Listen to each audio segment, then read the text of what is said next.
kelompok 1, saya Nabila Nurhaiza. Saya Revalina Ardila Cirakati. Saya Naila Tumidakia. Saya Farida Mustia. Saya Ahmad Nurman. Saya Citra Surya. Saksikan video bernyanyi kami.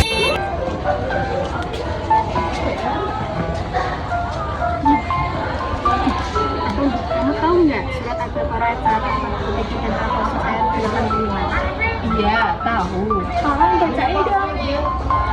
Tonton video berikut. Quran Surat Al-Baqarah ayat 143. A'udzu billahi minasyaitonir rajim. Bismillahirrahmanirrahim. Wa kadzalika ja'alnakum ummatan wasatan litakunu syuhada'a 'alan nasi wa yakunar rasulu 'alaikum syahida. Wa ma ja'alnal qiblata allati kunta 'alaiha illa lina'lama man yattabi'ur rasula mimman yanqalibu 'ala aqibaihi wa in kanat lakabiratan illa 'alal ladina yatawwa wa ma kana Allahu liyudhi'a imanakum innallaha bin-nasi laraufur rahim. Shadaqallahul adzim. Surat Al-Qasas ayat 85. A'udzu billahi minasyaitonir rajim. Bismillahirrahmanirrahim. Innalladzi farada 'alaikal qur'ana laraduka ila ma'ad. Qul rabbi a'lamu man jaa'a bil huda wa man huwa fi dhalalin mubin. Shadaqallahul adzim. Aku mau nanya dong. Kamu mau nanya apa? Pengertian dari surat Al-Baqarah ayat 143 dan surat Al-Qasas ayat 85. Ya, aku lupa. Tonton aja video berikut. Terjemahan surat Al-Baqarah ayat 143. Demikian pula kami telah menjadikan kamu umat Islam sebagai umat pertengahan agar kamu menjadi saksi perbuatan manusia dan agar Rasul Nabi Muhammad SAW menjadi saksi atas perbuatanmu. Kami tidak menetapkan kiblat Baitul Maqdis yang dahulu kamu berkiblat kepadanya, agar kami mengetahui siapa yang mengikuti Rasul dan siapa yang berbalik ke belakang. Sungguhnya pemindahan kiblat itu sangat berat, kecuali bagi orang yang telah diberikan petunjuk oleh Allah.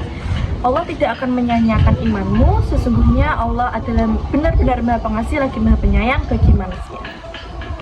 Terjemahan surat Al-Qasas ayat 85.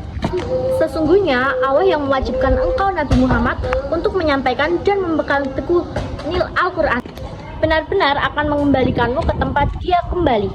Katakanlah Nabi Muhammad bahwa Tuhanku yang paling mengetahui siapa yang membawa petunjuk dan siapa yang berada dalam kesesatan nyata.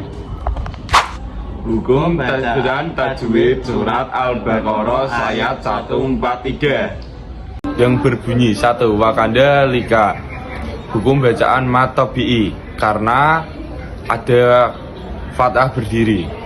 Kedua, ja'alnakum. Hukum bacaan matobi'i karena ada alif sebelum fathah. Kunta. Hukum bacaan ikhfa karena ada nun bertemu tak. Yang keempat, umata wasato. Hukum bacaan idgham bigunah karena ada tanwin bertemu huruf wawu. Yang kelima ada ilah. Hukum bacaannya matobi'i karena ada fathah berdiri.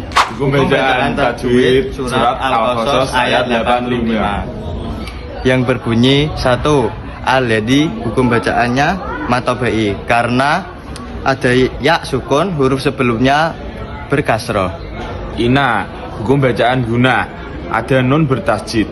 Ketiga, alaika. Hukum bacaannya mat layin karena ada ya sukun, huruf sebelumnya berharokat fathah.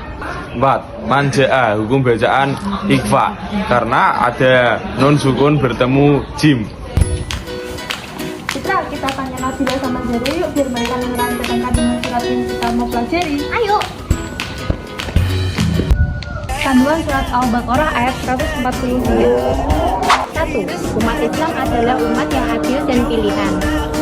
2. Umat Islam adalah umat pertengahan, di mana umat Islam ini berbeda dari umat-umat lainnya. 3. Umat Islam dipilih untuk menjadi saksi kebenaran di hadapan seluruh umat manusia.